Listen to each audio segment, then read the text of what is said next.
రాజధాని అమరావతిలో అతి తక్కువ ధరలకు plots. Tricity gated community venture KPP developers.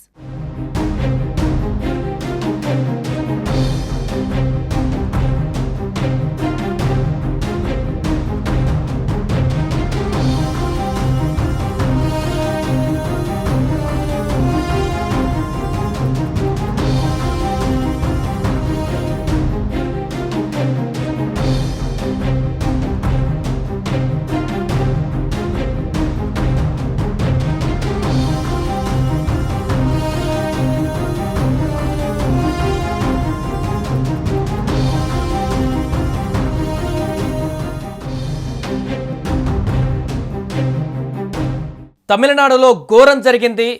తమిళ సూపర్ స్టార్ విజయ్, నటుడు విజయ్ నిర్వహించినటువంటి ర్యాలీలో తొక్కిసలాట జరిగి అక్కడ సుమారుగా 38 మంది వరకు ప్రాణాలు కోల్పోయినటువంటి ఘటన ఇప్పుడు దేశవ్యాప్తంగా కూడా చర్చనీయాంశంగా మారింది.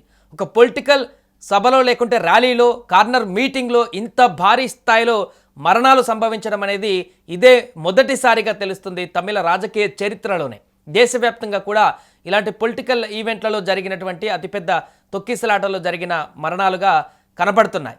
అయితే విజయ్ గత కొద్ది రోజుల క్రితమే మదురైలో నిర్వహించినటువంటి అక్కడ సభలో కూడా తొక్కిసలాట జరిగి అక్కడ 6 చనిపోయారు. అయినా కూడా మరలా అలాంటి తప్పే రిపీట్ అయింది ఇక్కడ. ఈసారి 1 కాదు 2 కాదు 38 మంది అమాయకుల ప్రాణాలు అక్కడ పోయాయి. మహిళలు, చిన్నపిల్లలు చాలామంది ఈ యొక్క దుర్ఘటనలో ప్రాణాలు కోల్పోయారు. 18 మంది మహిళలు ఉన్నారు, 10 మంది చిన్నారులు ఉన్నారు. సో అయితే ఇప్పుడు ఒక చర్చ కొనసాగుతుంది. మరి ఈ యొక్క తొక్కిసలాటకు కారణమైనటువంటి, అంటే మీటింగ్ పెట్టడానికి ప్రధాన కారణమైనటువంటి విజయ్ని అరెస్ట్ చేస్తారా లేదా, కేసు నమోదు చేస్తారా లేదా? గతంలో అల్లు అర్జున్ ఇక్కడ సంజయ్ థియేటర్ వద్ద తొక్కిసలాటకు సంబంధించి అల్లు అర్జున్నే ప్రధాన పాత్రధారుడిగా ఇక్కడ చేసి అతనిపై కేసు నమోదు చేసి అరెస్ట్ వరకు ఒకటి తీసుకువెళ్ళిన పరిణామాన్ని ఇప్పుడు డీకోడ్ చేస్తున్నారు. గతంలో ఆర్సీబీ ఉత్సవాల సందర్భంగా, గెలిచిన సందర్భంగా అక్కడ ఆర్సీబీ అభిమానులు చేసినటువంటి ఆందోళనకారంగా అక్కడ 11 మంది దాకా చనిపోయినటువంటి ఘటనను కూడా ఇప్పుడు లేవనెత్తుతున్నారు. ఇప్పుడు ఈ రెండింటికంటే చాలా మేజర్ అయినటువంటి అంశం అండ్ రిపీటెడ్గా జరిగినటువంటి అంశం.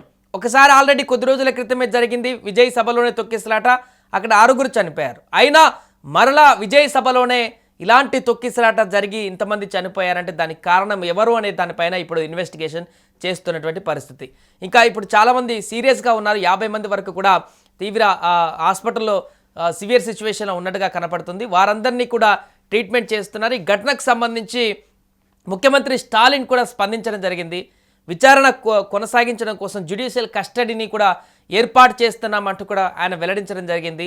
రిటైర్డ్ జడ్జి తోటి ఒక విచారణ కమిటీని కూడా ఏర్పాటు చేశారు. ఆ కమిటీ ఏదైతే చెప్తుందో దాని ప్రకారం నిర్ణయం తీసుకునేటువంటి అవకాశం ఉన్నట్టు మనకు కనపడుతుంది. అయితే నిన్న అక్కడ హాస్పిటల్లో బాధితులను పరామర్శించిన తర్వాత తమిళనాడు ముఖ్యమంత్రి స్టాలిన్ వ్యాఖ్యానిస్తూ పొలిటికల్ అంశాలను కూడా ఏది కూడా ప్రస్తావించడానికి ఇప్పుడు సరైన సమయం కాదు, నేను ప్రస్తావించట్లేదు అంటూ కూడా ఆయన చెప్పారు.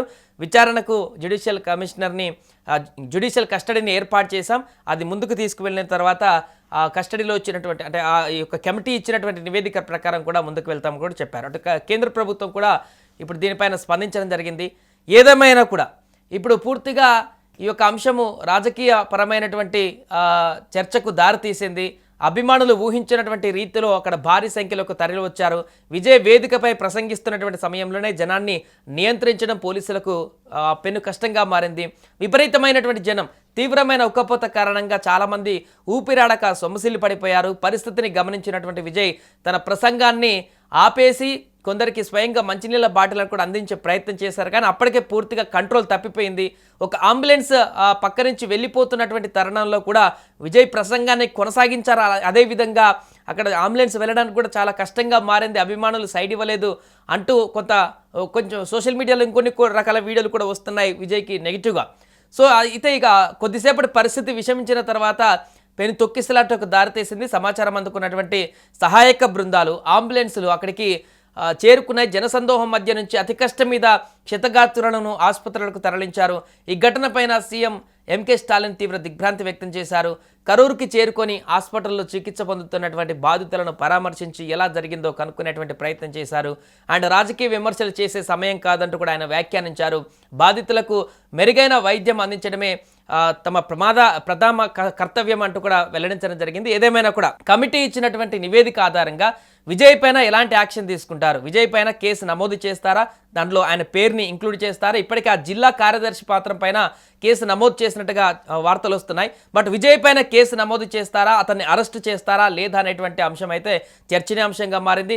కమిటీ ఇచ్చినటువంటి నివేదిక తర్వాత మరి ముఖ్యమంత్రి కానీ అక్కడ ప్రభుత్వం కానీ ఎలాంటి చర్యలు తీసుకుంటుంది, విజయ్ని అరెస్ట్ చేస్తారా లేదా అనేటువంటి అంశానికి సంబంధించి అయితే మనకు 1-2 రోజుల్లో క్లారిటీ వచ్చే అవకాశం ఉంది. సుమన్ టీవీలో మీ పర్సనల్ అండ్ బిజినెస్ ప్రమోషన్స్ కోసం కింది నెంబర్కి కాంటాక్ట్ చేయండి. డ్రగ్స్, గంజాయి లాంటి చెడు వ్యసనాలకు దూరంగా ఉండండి. తాత్కాలిక ఆనందం కోసం జీవితాలని నాశనం చేసుకోవద్దు. డ్రగ్స్ విక్రయాలు, దందాలు నిర్వహిస్తే 1800-599-6969 టోల్ ఫ్రీ నంబర్ కి కాల్ చేయండి. డ్రగ్స్, గంజాయిని నిర్మూలిద్దాం, భవిష్యత్తును కాపాడదాం.